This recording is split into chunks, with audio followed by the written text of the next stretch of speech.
Bienvenidos a Litechía y su programa especial de Gabriel García Márquez, que quisimos hacer con motivo de los 50 años de la primera publicación de 100 años de soledad, la novela que posteriormente le diera el premio Nobel a Gabriel García Márquez en 1982. Hoy nos acompañan Germán Pardo, Carlos Rosero, Carlos Cuevas, gente que conoce bien la vida y la obra de Gabriel García Márquez, pero queremos hacer una introducción para que los televidentes se ubiquen en la época, en la historia, en la biografía de Gabriel García Márquez. Recordemos que Gabrielito de la José de la Concordia García Márquez nació en Aracataca, Magdalena, un 6 de marzo de 1927. Se crió con sus abuelos porque el papá, el telegrafista de Aracataca, tenía que ubicarse donde la empresa lo quisiera trasladar, y por eso la niñez principalmente la disfrutó para nuestra alegría y nuestra satisfacción con un abuelo culto, educado, instruido, querendón, que lo enseñó a contar historias. Después Gabriel va a Sucre, termina la primaria, se traslada a Barranquilla. En Barranquilla empieza el bachillerato, pero el papá quiere que estudie Derecho y que se vaya aclimatando en Bogotá. Viene a Zipaquirá, termina su bachillerato en el Colegio Nacional de La Salle de Zipaquirá, consigue un maestro Martín que también le nota alguna habilidad en la escritura y lo pone a hacer los discursos de agradecimiento y de despedida de cada promoción. Y además a través de Javier Garcés, un seudónimo, escribe poesía. De eso vamos a hablar más tarde con el maestro Germán. Pero una vez terminado el bachillerato, se registra en la Universidad Nacional para estudiar Derecho, cosa que hace durante un año y unos 3 meses, hasta que sucede el 9 de abril de 1948. Gabriel García vivía en la carrera octava con calle 13, asiste a esa violencia cruda, pero se cuida en salud, viaja a Cartagena, se encuentra con Zavala, el director del Universal, lo contratan como periodista para escribir unas columnas, y unos editoriales le pagan 3 pesos por una cosa y 5 por la otra, no le alcanzaba. Viaja a Barranquilla, se vincula con el Heraldo, posteriormente viene a Bogotá y El Espectador lo recibe ya como periodista. Y José Salgar, un hombre experimentado, hecho en el periódico, lo orienta y consigue que Gabriel García Márquez haga unos reportajes fabulosos. En ese momento se presenta el naufragio de un barco del ejército colombiano que traía contrabando de Miami para Colombia, y Luis Velasco se salva naufraga, y 10 días y 10 noches aguantando sed y hambre logra ser rescatado, y Gabriel García Márquez le hace una serie de entrevistas, la publica El Espectador, comienza a ser más demandado el periódico, y entonces se convierte después la suma de todo esas entrevistas en el primer libro, digamos periodístico, de Gabriel García, que se llama Relatos de un náufrago. Después, en el año 53-54, se va a París como corresponsal del Espectador. El general Gustavo Rojas Pinilla cierra El Espectador, no le pueden mandar los pocos dólares que se ganaba, se radica en París obligado y escribe El Coronel no tiene quien le escriba. Después viene a Colombia otra vez, se casa con Mercedes Barcha en el año 58, viaja a Caracas a trabajar con una revista, ayudado un poco por Plinio Apuleyo Mendoza. Después sucede en el año 59 la Revolución Cubana, y Fidel Castro invita a unos periodistas colombianos para que cubran los acontecimientos post-revolución. Entonces, junto con Plinio Apuleyo, están en Bogotá, pero fueron trasladados a Nueva York de Prensa Latina. Estando en Nueva York, hay una gran colonia cubana contrarrevolucionaria que comienzan a molestarlos y él decide venirse para México. En México llega en el año 61, conoce a Carlos Fuentes, le presentan a Juan Rulfo y ellos van a tener una muy, muy grande influencia en los futuros escritos. Pues allá se dedica a hacer guiones de películas, El Gallo de Oro de Juan Rulfo, que inicialmente se llamaba El Gallero, y otra serie de actividades con Carlos Fuentes que tuvieron una gran afinidad desde un principio. Para vincular a Chía hay que citar a Antonio Montaña Nariño, un hombre que ya estaba en México, estaba con Tellé, la gran pintora de Chía que vive subiendo la Valvanera, que también le hace una cantidad de presentaciones sociales, culturales, le indica los lugares donde asiste la gente de la cultura, los escritores, y Gabriel García Márquez un día va para Acapulco y de pronto se le alumbra el bombillo y dice: Mercedes, regresémonos, tengo la idea concreta y completa de una gran obra. Dice, pero ¿y los niños? Dice, no importa, que sufran un poco, pero esto yo creo que va a ser la salvación, primero literaria y segundo económica de la familia. Se regresaron y se metió 18 meses. ¿Algún comentario respecto de ese hecho? Sí, terrible, porque 18 meses enclaustrado se necesita que tener la paciencia de un elefante para resistir semejante, o una elefanta, porque el embarazo de una señora elefanta dura precisamente 18 meses. Sí, entonces metido en esa habitación que no había pagado el arrendamiento porque un amigo intercedió y le dijo: no, ese hombre está escribiendo algo importante, espérese que salga y seguramente va a tener mucha plata con qué pagarle. Que ya el carnicero, el zapatero y todas las artesanías y todos los oficios que tienen que ver con la familia, pues quedaron, en esperar a la gran obra para que les pudiera sustentar sus ganancias o lo que significa el comercio.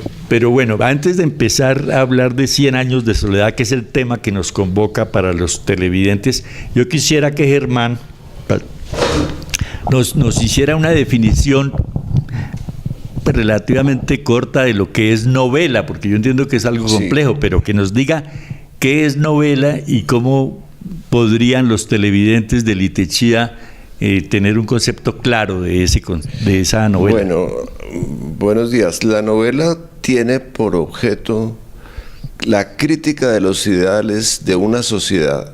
Eso es lo que dice George Lukács. Dice que cuando una sociedad está madura para mirarse críticamente, entonces crea ese espacio, el espacio de la novela. Vea qué bien, yo pensé que era más complejo y difícil, pero no lo es tanto, pero habría que continuar porque ya hablamos de Gabo Poeta en su etapa, digamos, académica en Zipaquirá, y Gabo escribe con el seudónimo de Javier Garcés poesía. ¿Qué tanto hay de poesía en la obra de García Márquez? Bueno, qué pregunta. Bueno, Dazo Saldívar ha hecho énfasis en las palabras en el conjuro de Melquíades. Las cosas tienen vida propia, el asunto está en despertarles el ánima. Y esa alma es el alma del lenguaje, que logra en la novela, en el curso de la novela 100 años de soledad, a través del hilo del humor que está por todas partes, afincarnos en lo posible, en una sociedad que él ve como posible, pero con su disciplina de hierro y con su visión sumamente lúcida de lo que son las cosas. Y por eso el lenguaje, la metáfora y la metonimia, que son figuras retóricas, las emplea dándole un nuevo peso a las palabras en todo el relato. O sea, las palabras no vuelan, como dicen que hace la poesía. Las palabras están muy afincadas en lo real. Como subraya Dazo Saldívar, dice así: en esta frase, la frase de Melquíades, estaba una de mis grandes revelaciones como lector, aunque apenas la percibiera entonces. Sentí que en la prosa poética, musical y visual de este libro, que fluía con la misma gracia transparente de las aguas cristalinas del río, las palabras y las cosas, las palabras y la vida, las palabras y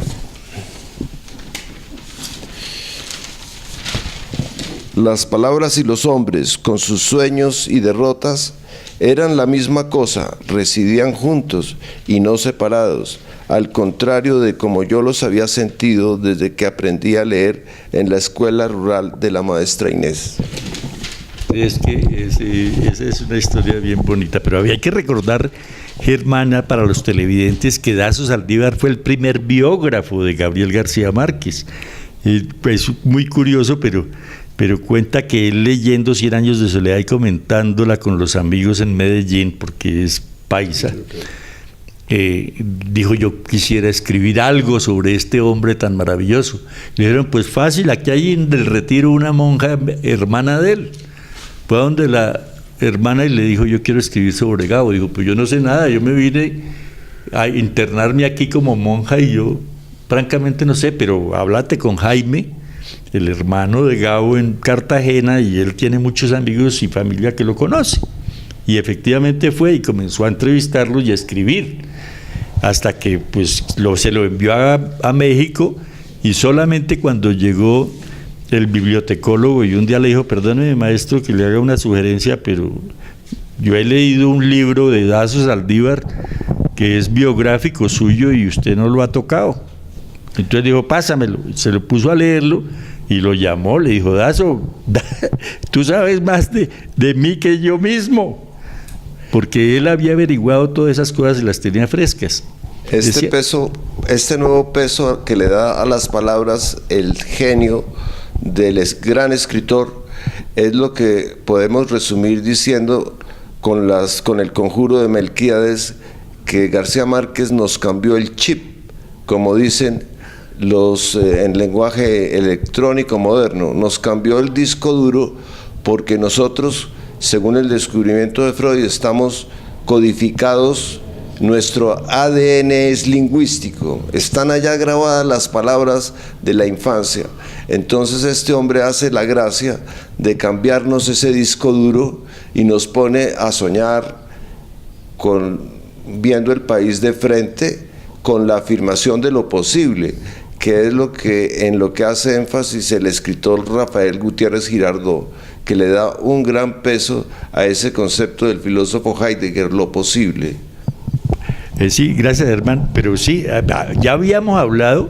¿Decía algo, maestro Carlos? Sí, quería enfatizar en la biografía que hace Dazo Saldívar, porque según García Márquez es tan completa esa biografía que si él la hubiera leído antes de hacer su propia versión, que se llama Una vida para contarla, la otra es El viaje a la semilla, yo no hubiera publicado mi autobiografía, porque la de Dazo Saldívar es tan completa y tan llena de detalles que no está en la obra original autobiográfica del maestro. Sí, hay un detalle ahí, es que cuando Dazo Saldívar escribe la biografía todavía le quedaba mucho por vivir al personaje, que era Gabriel García Márquez. Y Gerald Martín, el otro biógrafo, el biógrafo inglés, que dice García Márquez que los escritores siempre se merecen un biógrafo inglés. Entonces él hace un libro voluminoso, 2 veces y media, el de Dazo Saldívar, y también es una buena biografía. Unos dicen que exagerado, que se va a los detalles, a la intimidad, que eso es abusar del personaje, en fin. Como siempre hay críticos, hay detractores y hay personas que quieren, otras que no quieren tanto y otras que al contrario detestan a los personajes. Sí, las obras clásicas lo que tienen de extraordinario es que generan tanto debate y tanta discusión que eso enriquece no solamente la obra, sino a los que se preocupan de seguir la trayectoria de la obra. Pero pasamos de Gabo periodista a Gabo narrador muy rápido y nos pasamos de pronto detalles. A mí me gustaría que Carlos Cuevas también hiciera alguna referencia de la ética, de la moral en la obra periodística de Gabriel García Márquez. Entonces, acá hacemos un contraste entre la obra de narrador de Gabriel García Márquez, entre su imaginario mágico, su imaginario real, como termina siendo, y de cómo esa profesión del periodismo hace que esa misma ética que se debe cumplir en este oficio, que como el mismo Gabo dice, es el oficio o la profesión más importante, porque hace que todas las personas se confronten con sus propias contradicciones, con su propia realidad, que digan, esto es lo que estamos viviendo, para dónde vamos, en dónde estamos, de dónde venimos. Entonces, todo es una faceta que enriquece totalmente la obra de Gabriel García Márquez. Sí, pero ¿habría alguna cosa que agregar específica sobre algo que haya escrito Gabriel García Márquez sobre, por ejemplo, la ética periodística? Entonces, encontramos por acá un artículo de Sara Marcela Bossi, directora de Unicarta, y en uno de esos fragmentos dice lo siguiente: el periodismo así entendido, decía Gabo, será la profesión más importante del futuro, pues permitirá a la sociedad verse en el espejo de sus propias contradicciones, de sus luces y sombras, para enfrentarse a la incertidumbre del devenir. Para Gabo, el periodismo merece no solo una nueva gramática, sino también una nueva pedagogía y una nueva ética del oficio, y visto como lo es sin reconocimiento oficial, un género literario mayor de edad como la poesía, el teatro y tantos otros. A ver si con un reconocimiento tan justo, entre tantos sofismas de distracción, los colombianos nos le medimos por fin al reportaje inmenso que se espera de nosotros. ¿Cómo es que la Colombia idílica de los poetas se nos ha convertido en el país más peligroso del mundo? Sí, oye uno que muertos en México, en Siria, en fin, definitivamente el periodismo se volvió en una profesión muy peligrosa. Pero bueno, ya llegamos a 100 años de soledad, ya les contamos que se mete en una habitación y dura 18 meses, y hay una anécdota que cuando termina el manuscrito, que entre otras cosas confesó en una entrevista a Gabriel García Márquez que lo rompieron con Mercedes, que el manuscrito original no existe, porque lo rompieron y lo quemaron, porque ahí estaban los secretos, las claves que trató de descifrar el hermano Eligio García Márquez tras las claves de Melquiades, y no puede contar todas las cosas que él hizo, porque él fue a la familia, los volvió personajes, digamos, universales, ¿cierto? Amaranta, Remedios la Bella, Úrsula, todos son personajes que se identifican en Checoslovaquia, en Buenos Aires, en España, en todas partes. Por eso las traducciones también tuvieron tanta acogida. Pero regresemos al momento en que van a enviar el manuscrito, lo pesan y dice vale 1,25, y se meten la mano al bolsillo, no tienen sino 53 pesos sumados las monedas de Gabo y Mercedes, y resuelven mandar solo una parte. Pesan lo que vale 53 y lo envían. Cuando llegan a la casa se dan cuenta que han enviado la segunda parte y no la primera, y suelta esta frase tan pesimista Mercedes y le dice: quedamos sin una, ahora falta que la novela sea mala. Sí, eso es una frase lapidaria, como para poner a sufrir más de lo que ya venía sufriendo el maestro García Márquez.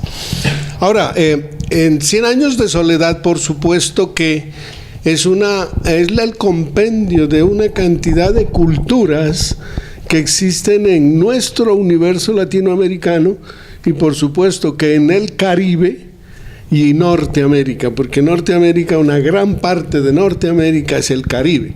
El relato del náufrago, por ejemplo, es a partir de la ciudad tejana de Mobile, que salió el barco y naufragó más adelante por el exceso de peso que tenía, pero es una región caribeña.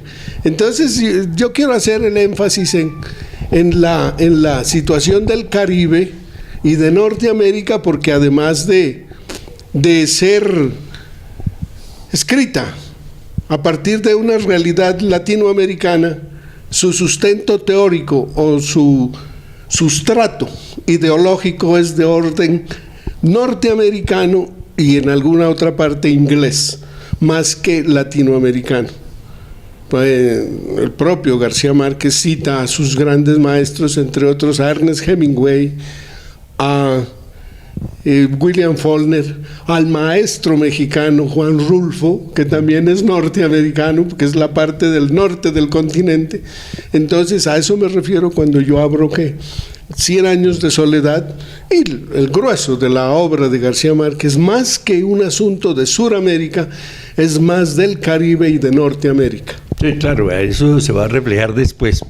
Pero vamos a hablar del humor, maestro Germán, o quiere opinar, bueno, darle continuidad. Para subrayar eso de la universalidad de la novela y de los personajes, recordemos lo que dice Schopenhauer, el gran pesimista que defiende este género complejo de elaboración que es la novela. Dice, la novela extrae de la vida todo lo particular, lo escenifica de forma precisa en su individualidad, manifiesta sin embargo a través de ello la totalidad de la existencia humana, en tanto que parece ocuparse solo de lo particular, cuando en realidad trata aquello que persiste por doquier y para siempre. Y esto que acabo de decir vale realmente para toda obra de arte, cualquiera que sea su género. O sea que yo creo que las referencias técnicas de cómo escribe Dos Pasos o cómo escribe Faulkner se refieren no tanto a su ubicación geográfica como a las técnicas novelísticas que extrae García Márquez en forma como de raponazo, digámoslo así, de mordisco de lo que le sirve, depredador. Esa es la figura de depredador, yo la tengo presente por Lacan, porque Lacan le mete el diente a lo que y tira lo que no le sirve.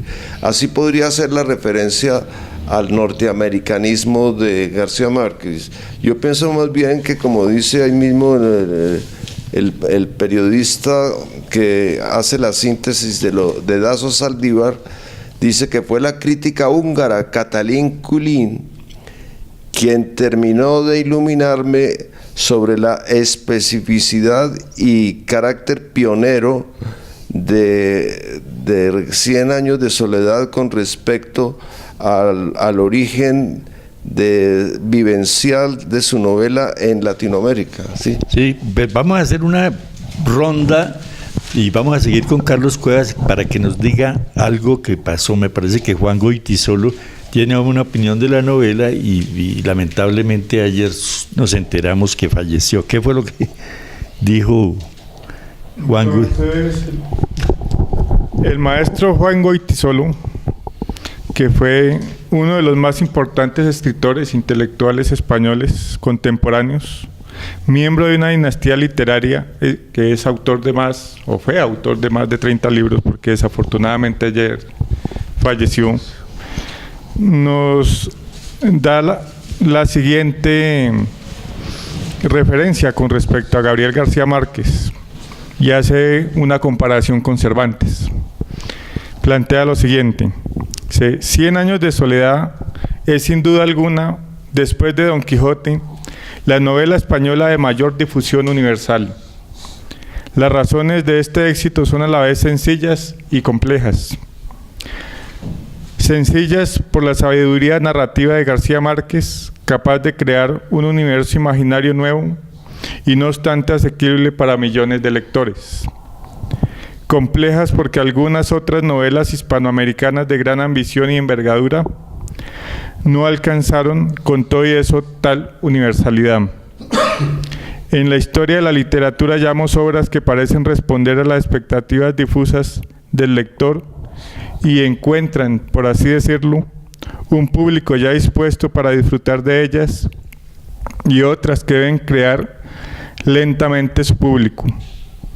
En lucha contra los hábitos rutinarios, y como nos comentaba el doctor Germán, nos cambió el chip, nos cambió la forma de pensar y de analizar lo cotidiano, que se termina convirtiendo en universal. El fervor que acogió a la primera parte de Don Quijote fue similar a la que condujo a la novela de García Márquez, a un merecidísimo Nobel de Literatura. La importante narrativa anterior a 100 años de soledad y alguna de los años posteriores han quedado, por desgracia, un tanto oscurecidas, como sucede igualmente con Cervantes, por la fama de su novela más conocida. Gracias, Carlos. Sí, pues habría que recordar dos cosas más respecto de lo que dijo el maestro de las influencias, de Virginia Woolf, que también la leyó, y de Kafka. Joyce y Kafka, cuando leyó La Metamorfosis, que primero se llamó La Transformación, y aparece acostándose un hombre y levantándose convertido en insecto, dijo, si Kafka es capaz de hacer eso y ponernos a seguir leyendo, yo puedo hacer algo parecido. Es decir, hacer lo que llamamos realismo mágico. Bueno, para hacer énfasis en esa obra magnífica que es 100 años, como novela que nos retrata en nuestros más íntimos tejidos, hay que pensar en lo que dice François Julian, que es un filósofo francés, en un libro, La filosofía del vivir, y él concreta en hacer presencia en el presente la función del artista. Yo pienso en Alejandro Obregón y su cuadro de 1962 como Costeño, que mira la monstruosidad en ese cuerpo de mujer yacente, y es una mujer embarazada. Así García Márquez, que también es otro costeño, está mirándonos el monstruoso centralismo en la política colombiana. Son costeños que están mirando, y tenemos el personaje queridísimo de esta chica que habitaba en el centro del país. ¿Cómo se llamaba? ¿Te acuerdas? Ahorita no me ubico porque... José Arcadio Enamorado cruzó los páramos para llegar allá a pararse frente a una puerta con un aviso tristísimo que dice: se venden palmas fúnebres, ¿no?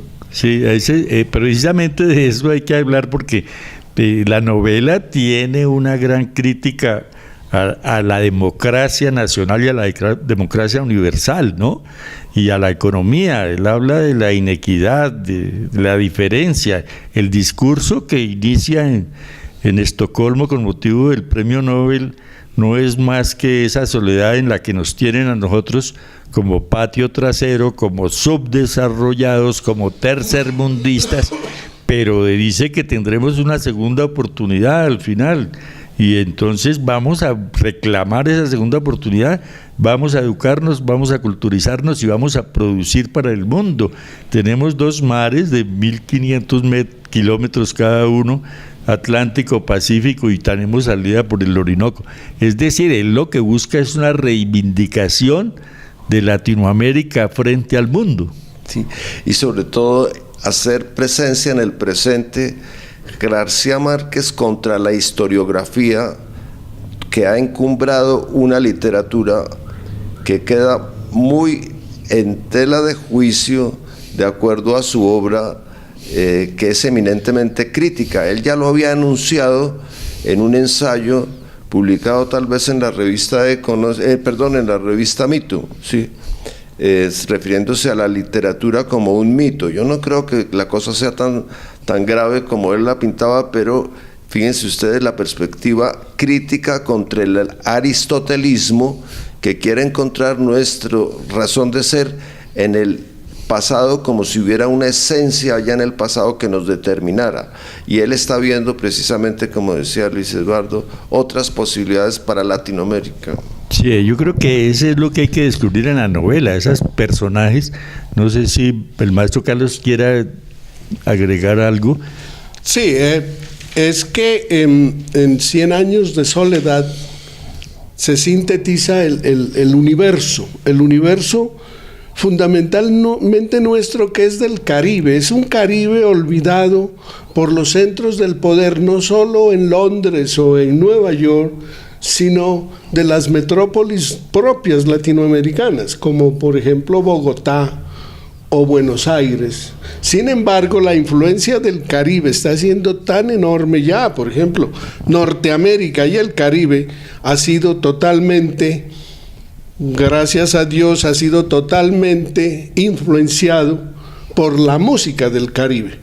La música del Caribe no solo es salsa y vallenato, afortunadamente esas dos corrientes nos corresponden a nosotros, sino pues lo que decía el maestro Vargas anteriormente, blues, jazz, gospel, que es una forma de evangelio negro del sur esclavista, que forma esas personalidades tan maravillosas como Rosa Parks, Martin Luther King y Malcolm X, que son otra propuesta de, digamos, de gobernabilidad o de democracia, que no tiene nada que ver con estas versiones que tenemos tradicionales que vienen de Europa a través de la ideología demoliberal burgués. Sí, porque el maestro Germán Pardo decía que las influencias y la literatura como arte, ¿no? Porque las artes todas son críticas y reivindicativas.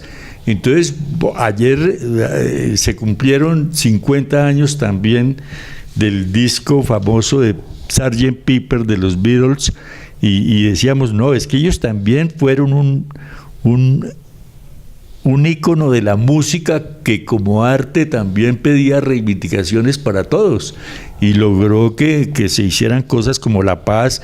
Hablamos de Vietnam. Las dos cosas, la existencia de estos grupos musicales, Bob Dylan por ejemplo, o los Beatles o los Rolling Stones, son expresiones culturales juveniles que buscan precisamente mostrar al mundo las preocupaciones de jóvenes comprometidos con su tiempo. El caso del coronel No tiene quien le escriba, o José Arcadio Buendía en 100 años de soledad, es la síntesis de dos personajes históricos que tenemos nosotros. El uno es el general Benjamín Herrera y el otro es el general Rafael Uribe. Esas dos son las síntesis que se muestran en El coronel no tiene quien le escriba o en 100 años de soledad, en el caso del coronel Aureliano Buendía. Entonces quiere decir que la obra de 100 años de soledad, así como las canciones que salen en el álbum de Sgt. Pepper's Lonely Hearts Band, es precisamente el grito de jóvenes. García Márquez es un joven que pone al mundo estas angustias y este sufrimiento del alma latinoamericana frente a una cantidad de cosas que se presentan en nuestro ámbito. Sí, habría que decir también que hablando de jóvenes, acordémonos que Gabriel García nació en el año 27 y en el 67 sale 100 años de soledad, a los 40 años. Se demoró 20 para escribir la novela.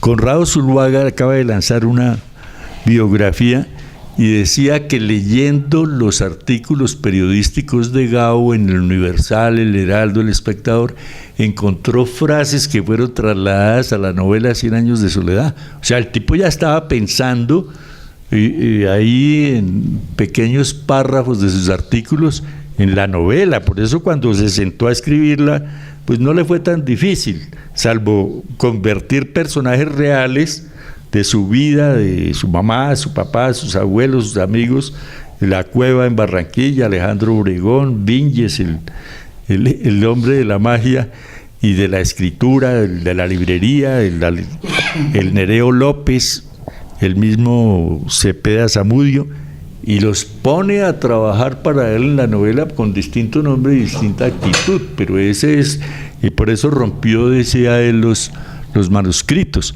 Pero yo quiero que el maestro Germán Pardo también le diga a estos televidentes ansiosos de conocer detalles y con esa profundidad que trata Germán esos temas, el humor, cómo es que encontramos el humor en 100 años y en la obra general de Gabo. Bueno, gracias. Ante todo, el humor está, como lo dice el crítico, comentarista, biógrafo Dazo Saldívar, está por toda la obra. No son chistes, sino es el tono, es la melodía de la novela. Y en ese humor está la contemplación frente a lo milagroso que es de todos los días. Como dice él hablando de las mujeres, dice, las mujeres sostienen en vilo el mundo. Es decir, está presente esa polémica vieja de Pascal con los jansenistas y los jesuitas y con los anarquistas, o los llaman aquí, los libertinos, ¿sí? A propósito de un caso célebre que fue el caso Margot, de una niña que tenía algún tumor en la zona nasal y del ojo, y fue curada según los médicos, testimoniaron los médicos, entre esos estaba el cirujano de la reina, sobre esa curación milagrosa. Entonces Pascal, el sabio Pascal francés, tercia en esa polémica y dice que el milagro puede existir en cuanto se escapa a esa racionalidad dominante, ¿sí? Entonces García Márquez está en la posición de Pascal frente a lo milagroso y está frente a unos lectores zanahorios completamente acostumbrados a que les digan 2 más 2 es igual a 4, según el kantismo que acostumbran nuestros académicos. Esta obra va contra toda la racionalidad académica y libresca y nos pone a pensar lo relativo de los principios racionales como pretendidamente categorías que pueden abarcar lo real. Eso tiene un nombre en lógica y en matemática, es el teorema de Gödel, creo que es así. A partir de Gödel, de ese teorema, entonces lo real no puede ser abarcado por lo racional. Entonces, retomando lo que el tema del humor, asumiéndolo como tal vez la forma más inteligente de asumir la vida, en la que la racionalidad, como nos comenta el doctor Germán, 2 más 2 es igual a 4, pero tal vez es diferente de 4 dependiendo si lo analizamos desde una forma de vida, no solamente como una cuestión matemática, como una cuestión lógica, porque la vida es mucho más. La vida no es racionalidad, la vida es sentimientos, frustraciones, vivencias, experiencias. Todo eso es lo que nos retrata el gran maestro Gabriel García Márquez en la obra de 100 años de soledad, y por eso esta obra es tan universal. Pero, perdón, volviendo al tema del humor, es la posición, dice Freud, ¿no? El humor, Freud le da una importancia enorme al humor, y dice que es la posición de un padre bondadoso que se dirigiera a su hijo diciéndole, ¿ves cómo todo puede ser un juego de niños? Entonces esa es la posición bondadosa de ese padre, y por eso el comentario de Carolina Sanís me gustó tanto, ¿no? Que es nuestro autor, dice ella, ¿sí? Nuestro autor es nuestro padre, o sea, el que nos hace existir desde las sombras de la relación umbilical con la madre, la palabra del padre, su actitud, su deseo de que el hijo salga de ese entorno maravilloso y sombrío por la dominación materna, y es la reivindicación entonces del padre, de la figura del padre a través del humor, una mirada bondadosa, como si todo fuera un juego de niños. Sí, hablábamos del excesivo centralismo del que se queja Gabo en ese caso de la comparación de los amores, tratando de conquistarla en donde esté. y hay algo práctico en eso. El costo de un flete entre Bogotá y Barranquilla es mucho mayor que el de Tokio a Barranquilla. Entonces dice uno, ¿cómo centralizamos la industria y tenemos que hacer carreteras, acabar con el tren, acabar con el río, traer tractomulas para llevar a Barranquilla las mercancías industriales que se producen en el centro de Colombia, de Bogotá? Eso no tiene sentido. Pero eso lo quiero comparar es con la universalidad de Gabo. Gabo tiene 40 traducciones, la última al mandarín, la han leído 100 millones de chinos en los últimos 18 meses, son 1.500 millones de habitantes, está en 4 idiomas indios, en el bengalí, que a propósito tiene una anécdota de Conrado Zuluaga, que llega a Calcuta, a Nueva Delhi, va a Calcuta, hace unas conferencias sobre Gabo y su obra, y finalmente el último día le dicen, maestro, ¿qué hay que hacer? Dice, no, pues yo quiero ir a una biblioteca para coger esos incunables milenarios que tienen ustedes, y después, si hay tiempo, ir a una librería para comprar una traducción de 100 años de soledad. Por la mañana van a la biblioteca, hace su investigación y encuentra una traducción en bengalí, la lleva debajo del brazo, y la traductora que le había servido para su conferencia le dice, ¿y usted qué hace con ese libro en bengalí? ¿Sabe bengalí? Digo, no, pero soy curioso, tengo varias traducciones y yo quiero comprarla. A propósito, ¿qué dice aquí? No, ahí dice Gabriel García Márquez, y más abajo dice, no, aquí ¿cómo vivir 100 años? Esa fue la traducción que le dieron al título de la obra, porque según justificaba el autor, el traductor, allá leen muchos libros de autoayuda. Entonces dice uno, bueno, ya pasada esta anécdota, dice uno, Gabo nos sacó del estadio con esa novela 100 años de soledad, nos puso en la globalización de la cultura.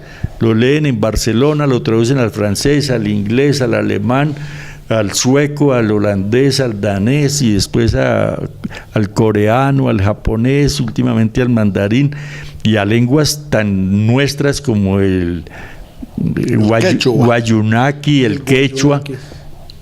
Y entonces dice uno, ese hombre le ha limpiado la cara a los colombianos, ya no somos violentos, narcotraficantes, no somos corruptos, sino los herederos de la obra de Gabriel García Márquez, nuestro escritor, nuestro autor, como decía el maestro Germán.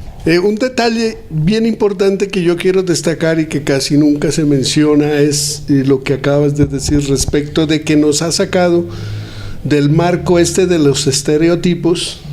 Y entonces la obra de García Márquez es una obra ante todo femenina. García Márquez no sufre la opresión que sufrimos todos los habitantes de la tierra en general, que es sufrir la dictadura de la familia patriarcal. García Márquez no crece dentro de una familia patriarcal, sino que es una familia compuesta de 3 tías que exageran milagrosamente todo lo que les ocurre a ellas, y por tanto él lo traduce con su genio a la escritura. Y entonces me parece que en ese sentido nos ha sacado de ese estereotipo tan terrible que es el machismo. Entonces García Márquez, con ese espíritu femenino, le da al mundo la versión que él recibió de sus tías y de su abuela Tranquilina. Sí, claro, porque es que la abuela también le contaba historias, pero era la de la disciplina, ¿no? La del orden. Entonces le organizaba la vida. La maestra Ferguson en el Montessori allá en Aracataca, que también le aplaude su forma de contar, porque aprendida del abuelo, todos los días contando historias, unas crueles como la masacre de las bananeras, otras de su condición de coronel en la guerra de los 1000 días, y otras más agradables, ¿no? Como pues, ver la naturaleza. En cuanto a la técnica misma lingüística, como diría Roland Barthes, la técnica es la hipérbole, ¿sí? O sea, la exageración. Pero como él ya nos ha acostumbrado a esa mirada diferente, humorística, que es eminentemente rebelde, dice Freud. El humorista es un rebelde. Fíjense los caricaturistas colombianos, que dice alguno, creo que es Matador, dice que sin fulano de tal, creo que refiriéndose a Pastranita, que sin payasos él no podría hacer un circo. No, sí, en general todos, pero sigamos profundizando un poco en la obra de Gabriel García Márquez y encuentra uno que además de tanta traducción, de tantos lectores, pues últimamente ya está posando de promotor turístico, porque es que nos ubicó en el mapa como están estas mariposas y estos pescaditos de oro. Todo el mundo quiere conocer el banquito donde se sentaba el coronel a fabricar sus pescaditos de oro para venderlos y de ahí derivar el sustento de la familia, que era numerosa, porque se acostumbra en la costa que uno llega y hay que atenderlo, hay que prepararle su comida, su cena, Entonces, dice uno, Gabriel García Márquez es un hombre que después de fallecido sigue vendió por $2.2 millones todas sus memorias, ¿no? Y está ganando premios todavía y está casi que...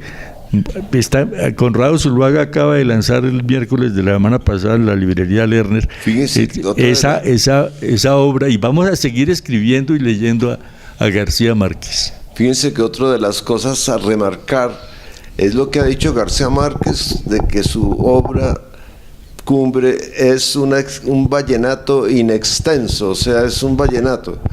Ese puente con la música es muy importante en la historia de la humanidad, como lo subraya George Steiner en su biografía.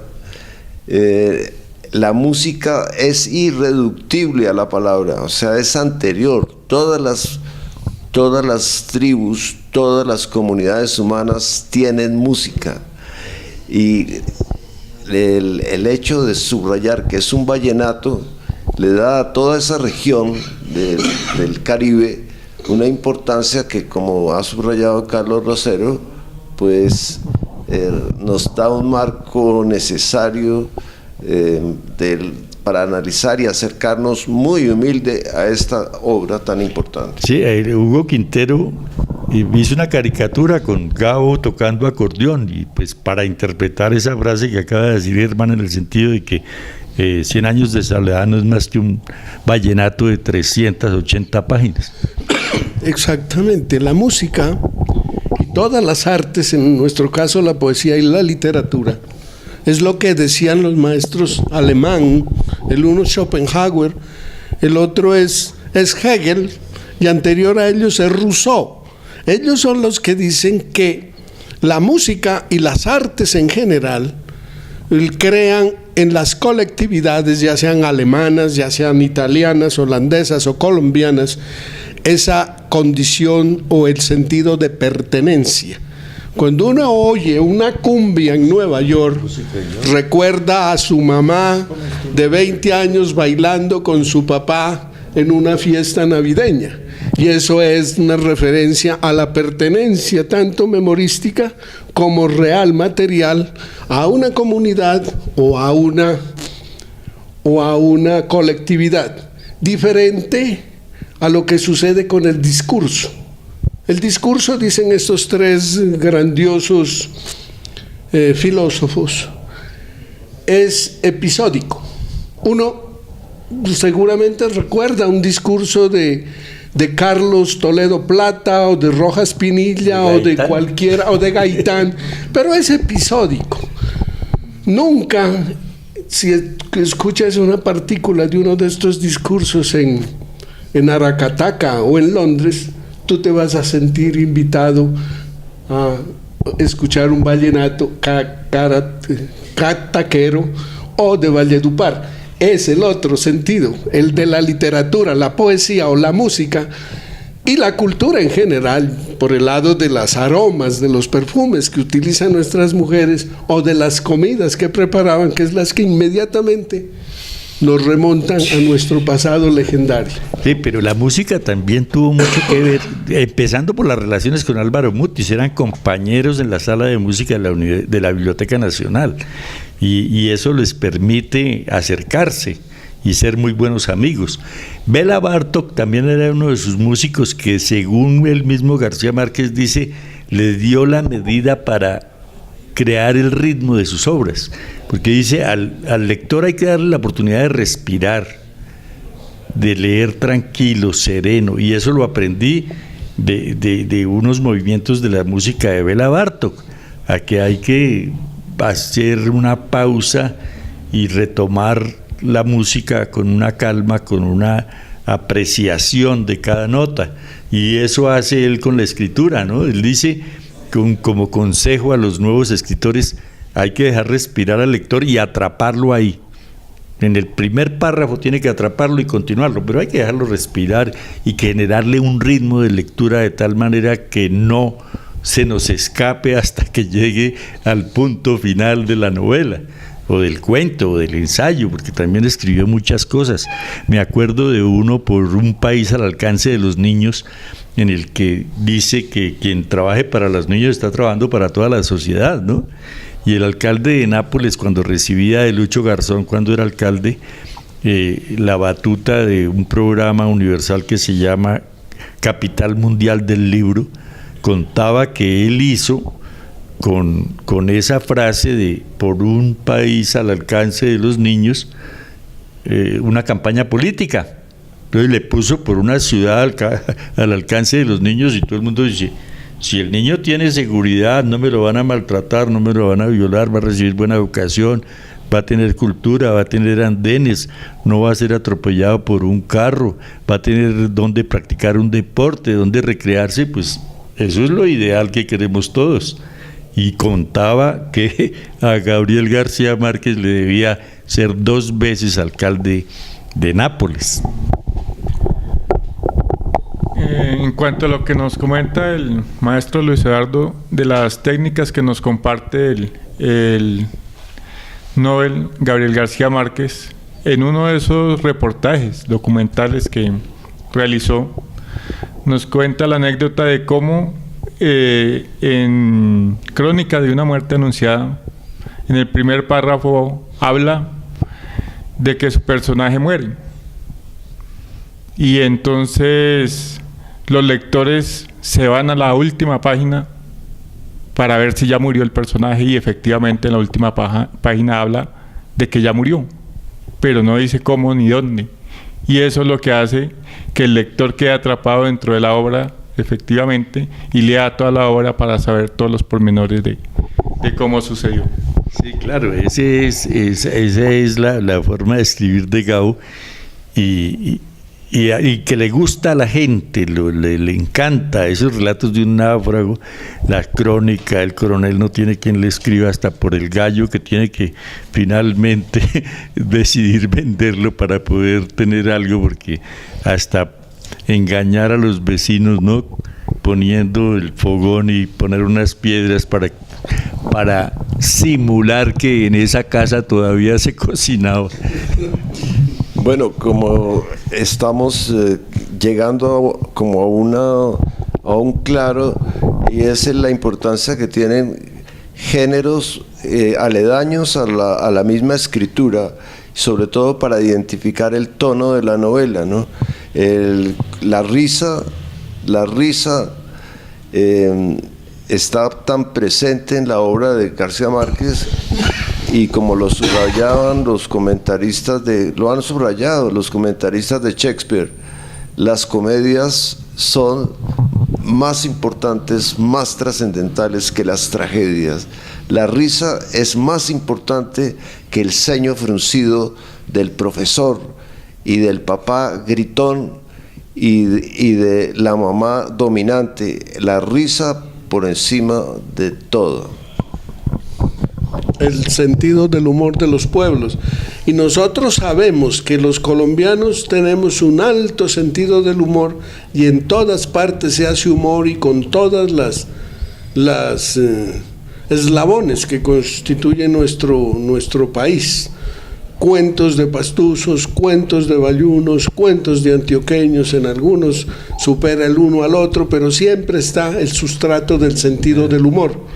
Y en la obra de García Márquez, desde las primeras líneas hay todo un sustento, hay todo un sustrato de sentido del humor, cuando por ejemplo la mamá de los Buendía le dice, pero estos niños van a crecer como los burros, los burros abandonados porque no van a poder ir a la escuela. Entonces el papá le dice, no, es que vendiendo el hato de cabras y las otras pertenencias, efectivamente podemos crear el laboratorio de convertir el plomo y otras sustancias químicas en oro, y de ahí habrá riqueza para todas las necesidades de la familia. Mira, es un sentido del humor bastante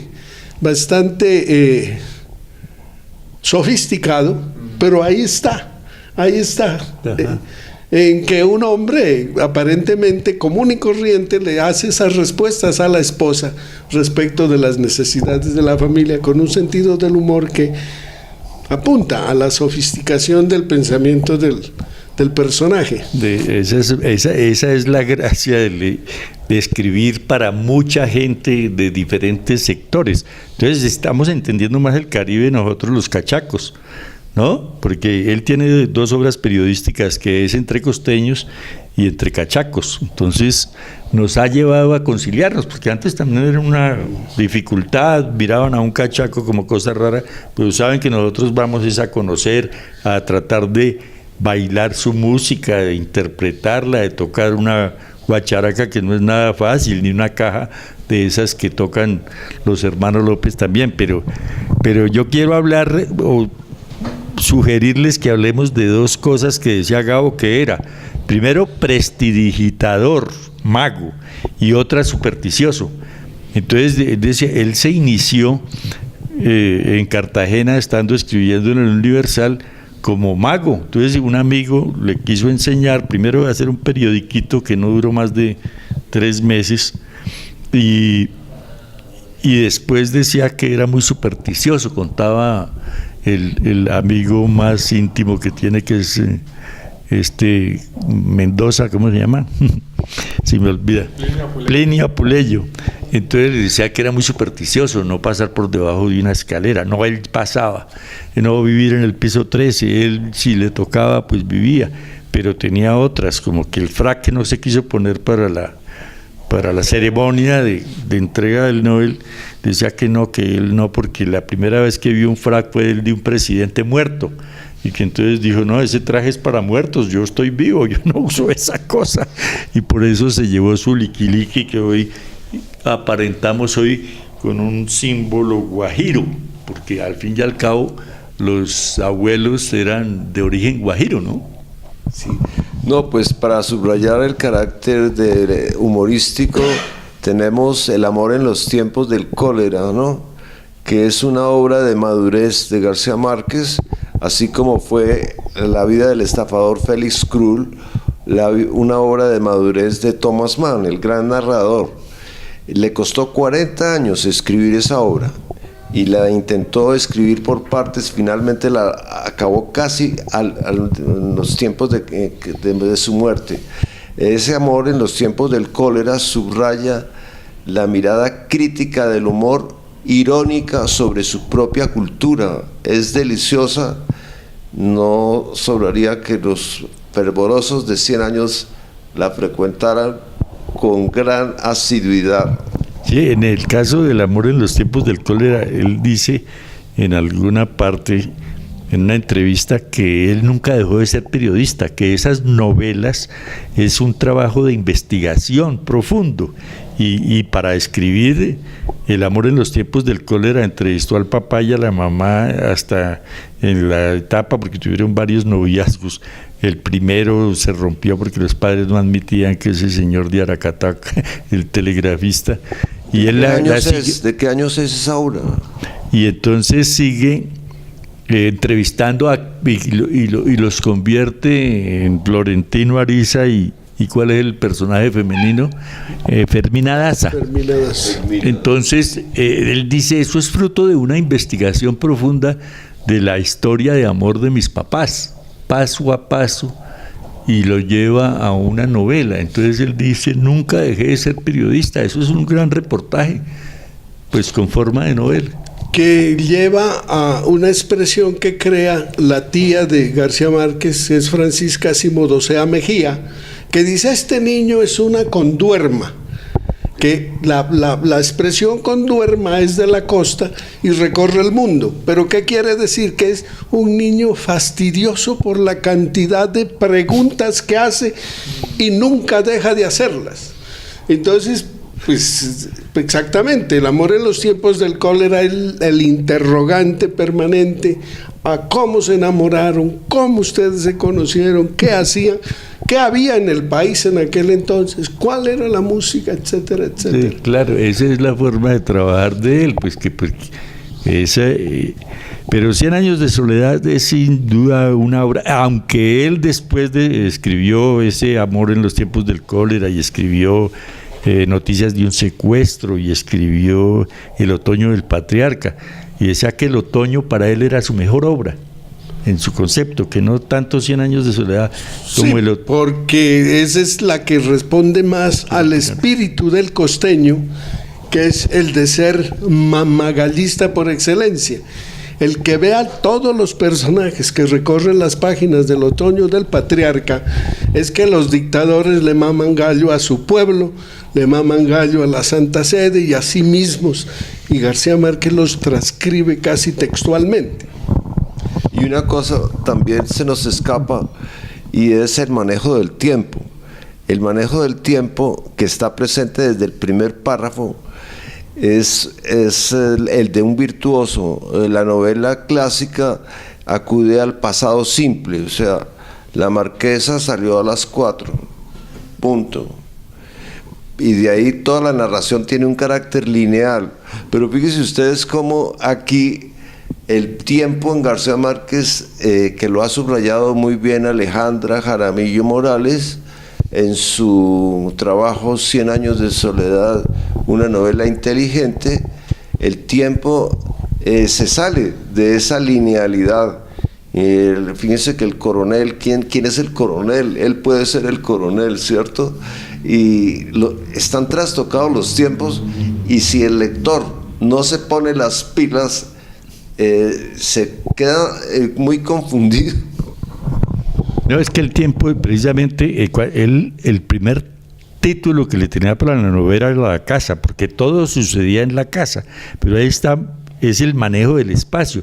¿Cómo es que una novela sucede en una casa de 2 o 3 habitaciones, una cocineta y un rincón donde se maneja un escritorio de mayor área que el sitio donde estoy sentado? Y el tiempo, ¿no? Porque es que, como decía el maestro Carlos ahora, en Crónica de una muerte anunciada, el tiempo se detiene. Santiago Nazar se levantó a las 5:30 el día que lo iban a matar, y ahí como que no pasa el tiempo, uno esperando que salga Santiago Nazar, que la otra confiese quién fue la que disfrutó de su virginidad, y los hermanos entonces se ponen en la cacería, pero uno está ahí como en el mismo tiempo y en el mismo espacio, y esa es la gran habilidad del manejo de esos dos temas en García Márquez. Permíteme hacer esta anotación. Precisamente en la casa se desarrolla la obra, pero en esa casa se meten todos los tiempos posibles que existen, no solo en la geografía colombiana y latinoamericana, sino mundial. Y esta es una herencia que la reconoce siempre García Márquez, heredada de la escritora Virginia Woolf, en un párrafo que él siempre tiene como su párrafo que lo invita a vivir el día cotidiano. Es el referente, y es que en ese libro la autora inglesa habla de que la señora Calloway va junto a la reina Isabel la Católica, y entonces dice: aquí se reúnen dos personas, una tan fantástica y tan gigantesca como la reina Isabel y el otro personaje, pues humilde y todo, pero cuando Londres, es el párrafo ese, que cuando Londres no sea sino más que un pastizal, porque los siglos y los siglos así llegaron a convertir a Londres, la gente recordará que por esas calles, y en fin, se sale del marco de la casa y se entra en el espacio, y se entra en el espacio infinito. Como ha subrayado Julio César Londoño, 50 años padeciendo a García Márquez en una crónica que hizo periodística, el espacio de la casa es fundamental, es tan importante el cilantro como la rosa, ¿sí? O sea, lo cotidiano como lo sublime, poético, para llamarlo de alguna manera, y como subrayan ustedes todo el tiempo, y nosotros habitamos no en una construcción de ladrillo, habitamos es en el lenguaje, dice el filósofo. De ahí que todo este entusiasmo de los lectores es subrayando eso, ese eco de lo que dice Martin Heidegger. Nosotros habitamos fundamentalmente en el lenguaje. Bueno, ya vamos a ir cerrando este programa, pero me gustaría provocarlos con una pregunta, con la frase final que tiene 100 años de soledad, que dice que si vamos a tener una segunda oportunidad sobre la Tierra, y relaciónenlo con Latinoamérica, a ver cómo es que nos va a ir en estos próximos 50 años por lo menos. Entonces, si miramos a la obra de Gabriel García Márquez como una obra que no solamente nos ubica en el mundo, que nos descubre, que comenta nuestra realidad, que hace una crítica de ese centralismo y ese abandono como consecuencia de ese centralismo, de cómo esos pueblos sufren y prácticamente no tienen ningún respaldo, sino su propia cultura, su propio tejido social, su propia vida, y de cómo se cuestionan para generar un cambio. Y decir, esta obra nos da un referente, nos plantea unos retos para que esa situación a la cual nuestro gran Nobel está haciendo esa crítica no siga siendo la misma durante los siguientes 50 años, sino que nosotros seamos agentes activos en ese cambio. Considerando que el mundo contemporáneo está en una crisis absoluta, de Nueva York no sale nada, de Londres tampoco, de Francia tampoco, respecto al futuro de los pueblos, yo me remito al Caribe como la posibilidad que tiene la humanidad de ver que aquí se ha creado a despecho, en contra de todo lo que quiso las grandes metrópolis convertir al Caribe en una parranda de negros, se ha convertido en un norte para los pueblos del mundo. Y es porque aquí, en el Caribe, hemos generado esas formas culturales que las conocemos y que han sido premiadas por el mundo entero, no solamente en García Márquez, sino también en los mexicanos que conocemos, en el guatemalteco Miguel Ángel Asturias, en los chilenos, etcétera, en una cantidad de personas de nuestro mundo, de nuestro horizonte cultural, que efectivamente, y el propio Dazo Saldívar lo menciona en la biografía de García Márquez, dice: mientras los filósofos europeos escribían sobre la libertad, nuestros indios y nuestros negros luchaban por esa libertad, y esa es la razón de los palenques y de los quilombos que dieron origen a la multitud de ciudades y pequeños pueblos que hay en la costa atlántica. O sea que estos negros y estos indios, con sus luchas, dejaron plasmada lo que tiene que ser rescatado en el futuro para que la humanidad se libre de ese centralismo agobiante que parte de Londres o Nueva York o Bogotá.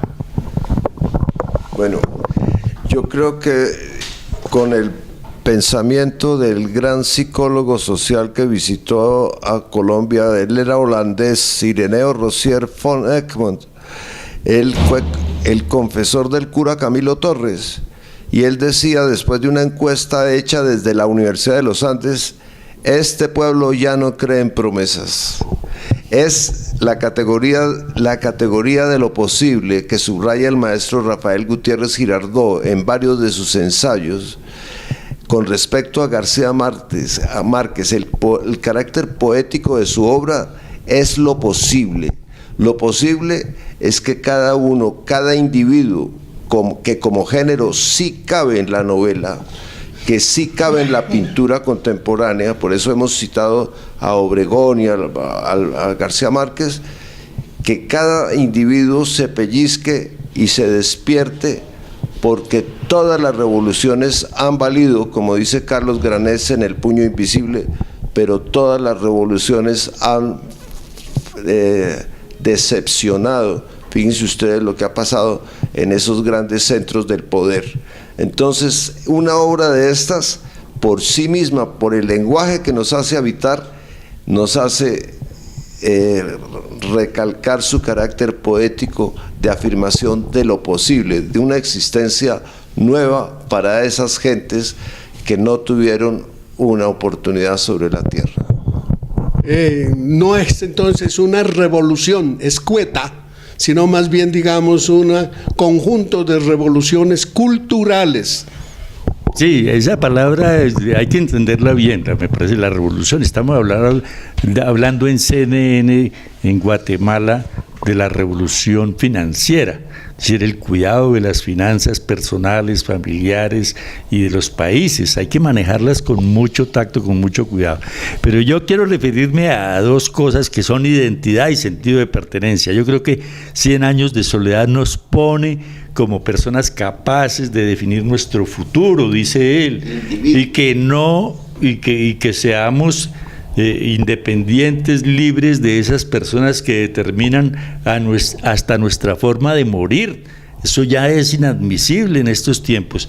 Tenemos sentido de pertenencia, eso lo dijo Pablo Picasso a Rómulo Rosso el día que lo encontró haciendo la Bachue en París, y le dijo, ¿y eso qué es? No, pues Bachue.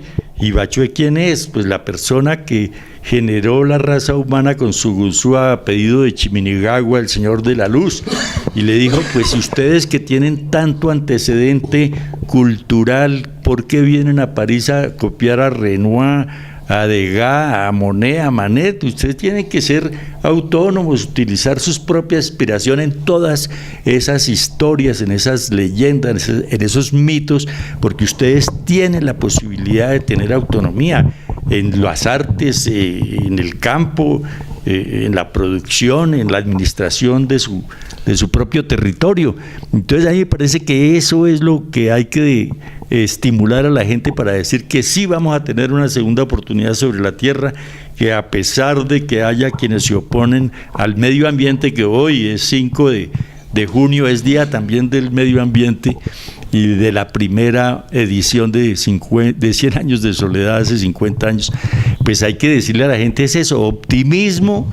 Somos tan capaces como cualquier ciudadano, lo hemos demostrado con Gabriel García Márquez, que podemos estar en Tokio, en Pekín, o en Londres, o en París, o volver a Barcelona, y nos reconocen en África, y nos conocen en Norteamérica, en Canadá, porque eso es lo que queremos, un país al alcance de los niños que nos permita desarrollarnos con mucha educación, con mejor cultura y con muchas posibilidades de utilizar nuestro libre albedrío primero y nuestra creatividad finalmente. Este pueblo no resiste más promesas y no resiste esa demagogia, ese populismo, venga de donde venga, ni esa explotación de la religión para hacer votos. El novelista nos invita a ser autónomos, a ocupar nuestra dignidad de ser humanos, a estar a la altura de la gran obra de arte que es la que le da dignidad al corazón, y el corazón del hombre es la libertad. Pero un minuto cada uno porque... Un minutico. Yo pienso que el futuro de nuestros pueblos encontrará su destino final si acatamos o hacemos que la obra de García Márquez se incorpore a todos los lectores de nuestro país y del continente, con énfasis en la hojarasca, porque esto nos permite ver algo importante en nuestra historia, y es que nuestros países viven tan mal es por la hojarasca burocrática que corrompe todos los estamentos de la sociedad y pasa por disfrazados de religiosos, disfrazados de líderes políticos, líderes cívicos, líderes populares, pero esta es una hojarasca que invito a los lectores de García Márquez a profundizar en la lectura de la hojarasca, que es la obra del autor. Mi invitación, o mejor dicho, nuestra invitación, es a la de seguir construyendo cultura, a la de seguir generando tejido social y sentido de pertenencia, pero sobre todo a empezar a ser proactivos con respecto a esa construcción. No siempre podemos esperar a que todo el mundo nos solucione todas nuestras necesidades o todos nuestros problemas. Nosotros, desde nuestra fortaleza, desde nuestro conocimiento, debemos aportar activamente para que esos sueños y esas realidades y esos destinos que tantos queremos sean una realidad muy pronto. Bueno, muchas gracias a Litechía, gracias a todos ustedes los televidentes de este programa especial. Les recuerdo que hoy a las 6 de la tarde en la Biblioteca Pública Municipal Ocaviga estaremos también haciendo un homenaje pues con mariposas amarillas, pescaditos de oro y música vallenata para que todos aprendamos, como decía Gabriel García Márquez, yo escribo para que mis amigos me quieran más. Es todo por hoy, muchas gracias y vamos a seguir hablando de literatura si Litechía nos permite. Estamos en 150 años de la primera edición de María y 100 años de Juan Rulfo, que también merecen ser contados.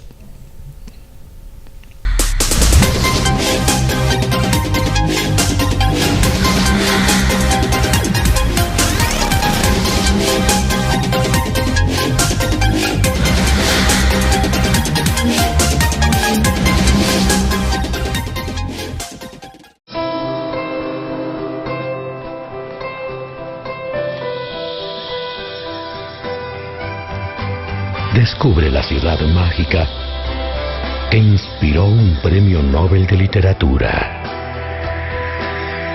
Descubre todo lo que puedes vivir aquí.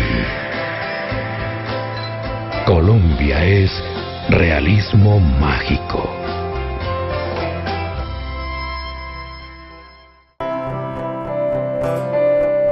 Existe un lugar donde uno se siente como un visitante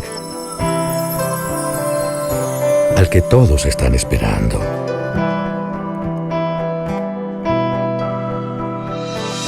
Donde no necesitas invitaciones, porque siempre te sientes bienvenido.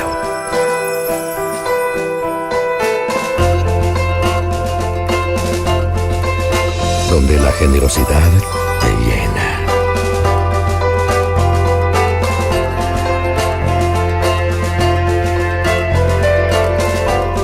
Donde perderse es un placer. Donde uno no ve un carnaval, hace parte de él. Donde las flores no están en los jardines, sino que se pasean por las calles. Donde los ritmos son tan contagiosos que se apoderan de tu cuerpo y tu alma.